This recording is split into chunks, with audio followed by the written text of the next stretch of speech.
चौथे नंबर ते हज़रत तलहा रज़ी अल्लाह ताला अन्हु। पाँचवें नंबर ते हज़रत ज़ुबैर बिन अवाम रज़ी अल्लाह ताला अन्हु। छेवें नंबर ते हज़रत साद बिन अबी वकास रज़ी अल्लाह ताला अन्हु। फरमाया ये 6 अफराद मेरियां नज़रां विच खलीफा बनन दे अहल ने। इन्हां 6 दे विचों जिन्हों चाहो अपना खलीफा बना लो। और ये 6 दे 6 वो सहाबी ने कि जो नबी पाक सल्लल्लाहु अलैहि वसल्लम दुनिया तो गए आप इन्हां 6 दे उत्ते राज़ी सन। और 6वें सहाबा अशरा मुबशरा दे अंदर ने। अशरा मुबशरा वो 10 सहाबा जिन्होंने नबी पाक ने जिंदगी के अंदर नाम लैके जन्नत की बशारत दी है। 6 ये हो गए तो 4 होर किहड़े ने? एक हज़रत अबू बकर सिद्दीक रज़ी अल्लाह ताला अन्हु, एक हज़रत उमर फ़ारूक रज़ी अल्लाह ताला अन्हु। 8 हो गए, 2 रह गए। एक हज़रत अबू उबैदा बिन जर्राह रज़ी अल्लाह ताला अन्हु 9।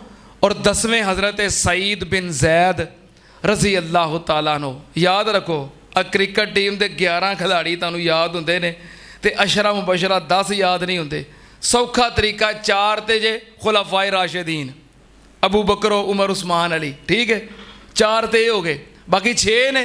6 दे विचों तलहा ज़ुबैर साद सईद 4 ते 4 8 हो गए। एक हज़रत अबू उबैदा बिन जर्राह और एक हज़रत अब्दुर्रहमान इब्ने औफ, ठीक है ना। सौखा तरीका जे रिज़वानुल्लाह अलैहिम अजमाइन। अच्छा 6 अफराद नामजद किए। 2 ते सन हज़रत अबू बकर उमर, ये चूँकि दोवें गुजर गए, बाकी बच गए 8। हज़रत अबू उबैदा बिन जर्राह हज़रत उमर फ़ारूक के दौरे खिलाफत के अंदर ही शहीद हो गए सन।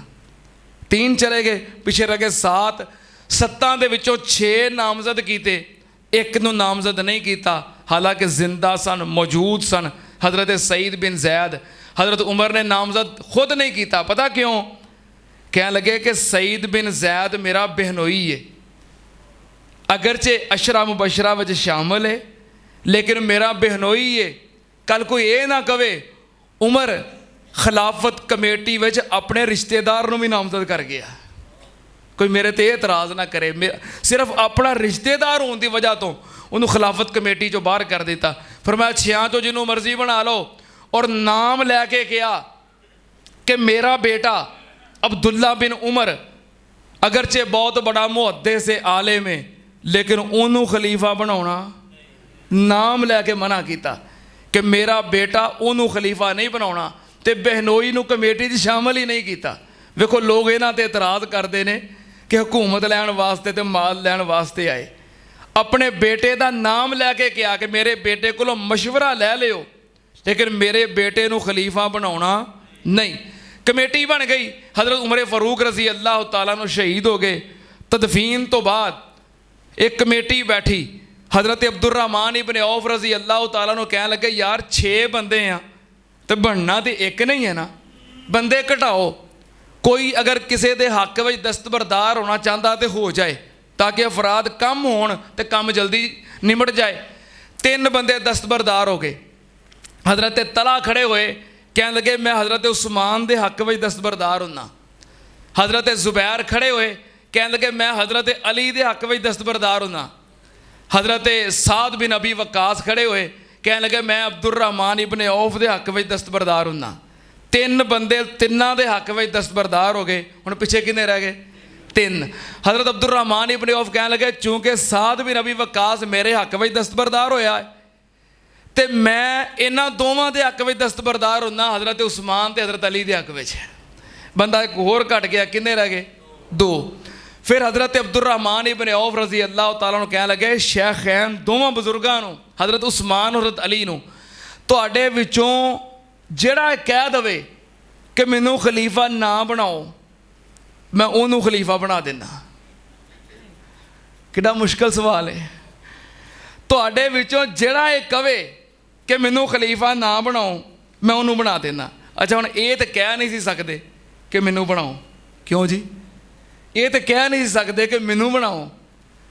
तो फरमाया तुहाडे चों जिहड़ा कवे कि मैनूं ना बनाओ मैं उन्होंने बना देंगा। हुण ये भी नहीं कह सकते कि ना बनाओ, जिन्हें कहा ना बनाओ वो बन गया। दोवें बुजुर्ग खामोश हो गए। हज़रत अब्दुर्रहमान ने कहा हाँ जी तुहाडे जो जेड़ा कवे कि मैनू ना बनाओ मैं उन्होंने बना देंगा। दोवें बुजुर्ग खामोश ने, नहीं बोले। फिर हज़रत अब्दुर्रहमान ने हज़रत अली रज़ी अल्लाह तआला अन्हु पकड़िया और एक साइड ते कर लिया, अलग करके कहने लगे ए प्यारे अली, तुसी नबी पाक दे रिश्तेदार हो, नबी पाक दे चचा दे बेटे हो, नबी पाक दे दमाद हो, नबी पाक दे करीबी हो।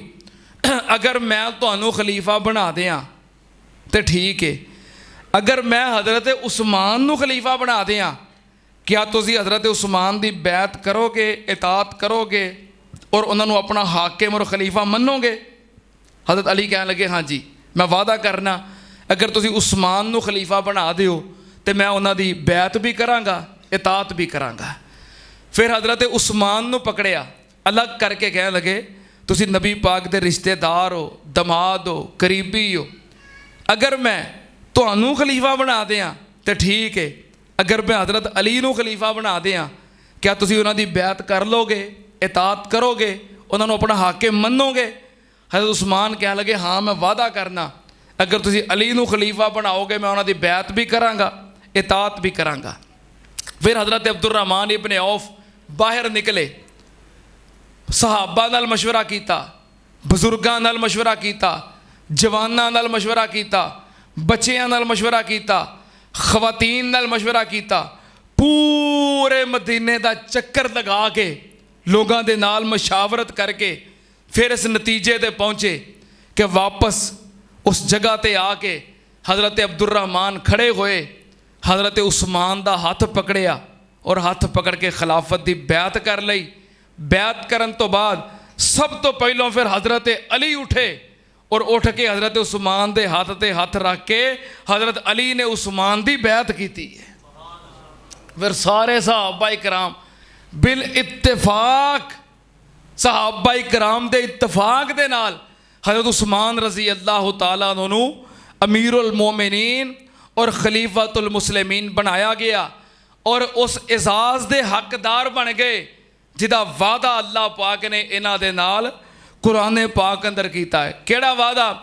अल्लाह पाक ने फरमाया वादल्लाहुल्लज़ीना आमनू मिनकुम व अमिलुस्सालिहाति ला यस्तखलिफन्नहुम फिल अर्ज़ि कमस्तखलफल्लज़ीना मिन क़ब्लिहिम वला युमक्किनन्ना लहुम दीनहुम लज़िरतज़ालहुम वला युबद्दिलन्नहुम मिन बाद खौफिहिम अमना याबुदूननी ला युशरिकून बी शैया वमन कफर बाद ज़ालिका फउलाइका हुमुल फासिकून।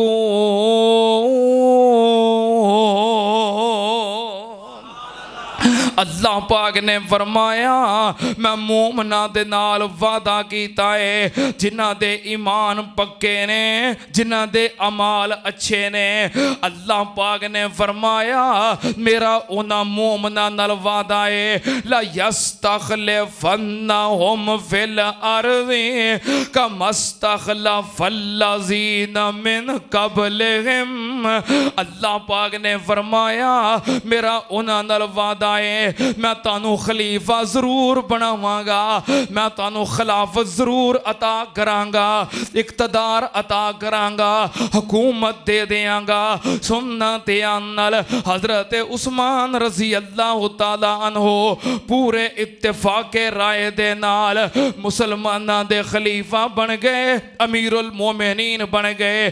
जिदों हज़रत उस्मान रज़ी अल्लाह तआला अन्हो खलीफा बने ते रूम ते ईरान दियां सल्तनतां इन्हां ने हरकत शुरू कर दी, बगावत के असरात शुरू हो गए कि हज़रत उमर फारूक रज़ी अल्लाह तआला अन्हो ने रूम और ईरान नू फतह कीता सी। इन्हां आखिया हज़रत उमर दी निस्बत उस्मान जड़ा है और रहम देले और उस्मान दी गिरफ्त हज़रत उमर जैसी नहीं, लिहाजा सी अपनियां सल्तनत सल्तनतां अलग कर लेने हज़रत उस्मान रज़ी अल्लाह तआला अन्हु ने अपने सिपा सलार ते कमांडर ते फौजियां नूं हुक्म दिता कि जिस तरह हज़रत उमर दे दौर दे अंदर जिहाद करते सो और इलाके फतह करते सो, इस्लाम दे परचम जगह जगह लहरा रहे सो, उस तरह जिहाद जारी रहेगा, इस्लाम दी लश्कर कशी जारी रहेगी।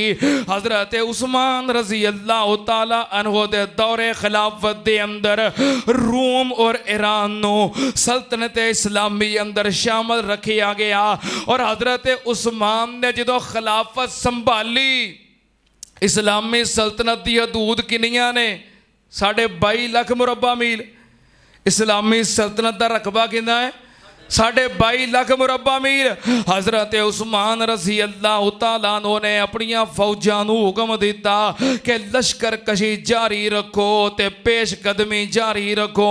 हज़रत उस्मान दे दौरे खिलाफत दे अंदर कब्रस फतह हो गया, तबरस्तान फतह हो गया, काबल फतह हो गया, करमान फतह हो गया, सिंध फतह हो गया, फ्रांस फतह हो गया, यूरोप फतह हो गया। हज़रत उस्मान रज़ी अल्लाह तआला अन्हु दियां फौजां बढ़दियां जा रही ने। बर्रे आज़म एशिया, बर्रे आज़म अफ्रीका, बर्रे आज़म यूरोप, हज़रत उस्मान रज़ी अल्लाह तआला अन्हु दे दौरे खिलाफत दे अंदर लश्कर कशी हुई और यूरोप दे सारे इलाके भी फतह किए गए और वो कमांडर हज़रत उस्मान रज़ी अल्लाह तआला अन्हु दा कमांडर सी जो दरिया दे और समुंदर दे किनारे ते खड़ा परचम लैके कह रहा सी कि अल्लाह मैं इस्लाम दा परचम लहरांदा होया और इस्लाम दे झंडे गढ़दा होया समुंदर तक पहुंच गया। अल्लाह अगर मैनू पता होवे कि समुंदर तो आगे भी लोग वसदे ने, मैं इस्लाम दा परचम लैके उथों तक भी पहुंच जावांगा। और हज़रत उस्मान रज़ी अल्लाह तआला अन्हु दे दौरे खिलाफत के अंदर पहला बहरी बेड़ा तैयार होया। सैयदना अमीर मुआविया जो कि इलाका शाम दे दमिश्क दे गवर्नर सन, हज़रत उस्मान दी इजाजत नाल बहरी बेड़ा तैयार करके बहरे ओकियानूस दे अंदर डालिया। हज़रत उस्मान दे दौर दे अंदर पहला बहरी जिहाद शुरू होया